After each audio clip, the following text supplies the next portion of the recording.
नमस्कार मित्रांनो, तू ही रे माझा मित्र या मालिकेत कमालीचा ट्विस्ट आलेला आहे.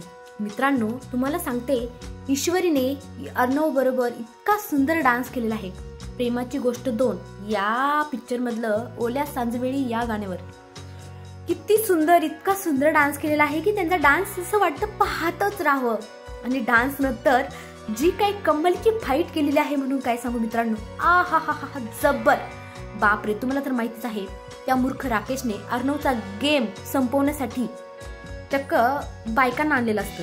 पण अर्णव इतक्या लवकर संपेल असं विचारच कसा केला त्याने. बापरे, अर्णव शिवाय मालिका चालू शकत नाही. अर्णव जर गेला तर मालिका कशी चालणार? अर्णव एवढं लवकर कसं संपेल? त्या मूर्ख राकेशला कळायला पाहिजे ना. तरी जाऊ द्या, त्याचे प्रयत्न मात्र फेल झालेले आहे. कारण आपल्या ईश्वरीने अशी धडामधूम फाईट केलेली आहे. आ हा हा हा बापरे, खतरनाक. इतकी सुंदर फाईट करून तिने आपल्या नवऱ्याचं रक्षण केलेलं आहे. आपल्या भडकूचंद नवऱ्याला तिने वाचवलेलं आहे. बापरे, किती छान.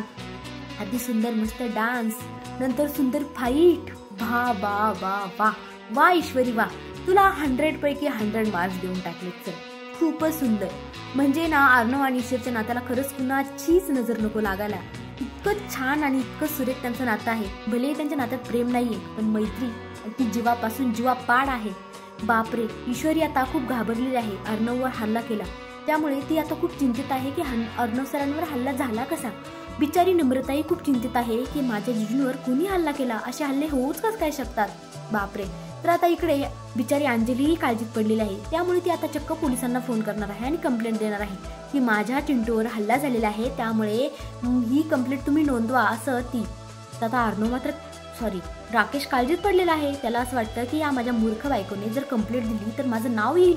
आता मी काय करू? बापरे, त्याची मात्र घाबरगुंडी उडालेली आहे. तो पुरता घाबरलेला आहे. आणि आता पोलिसही घरी येणार आहेत आणि त्याचं नावही घेणार आहेत. म्हणजे अर्णवने कंप्लेंट दिली असं सांगणार आहे आणि राकेश पुरता आता अडकणार आहे. तर इकडे मात्र ईश्वरी देवाकडे प्रार्थना करत आहे. आधी ती अर्णवच्या गळ्यात पडते की बोलते, सर जर तुम्हाला काही झालं असतं ना तर मी स्वतःला कधीच माफ केलं नसतं. बापरे, तिचे ते अश्रू पाहून मलाही अश्रू येतात माझ्या डोळ्यात. म्हणजे किती बापरे, खरंच म्हणजे नवरा म्हणत नाही पण हक्क नवऱ्यासारखाच गाजवते बरं का. म्हणजे जर माझ्या नवऱ्याला काही झालं असतं तर मी स्वतःला कधी माफच केलं नसतं.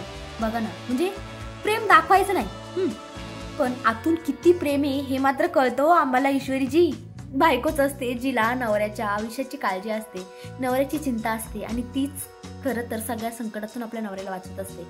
तर मित्रांनो, आता अर्णव आणि ईश्वरीचं नातं असं कोणत्या वळणावर जाणार आहे काय वाटतं तुम्हाला? कमेंटमध्ये नक्की सांगा. धन्यवाद.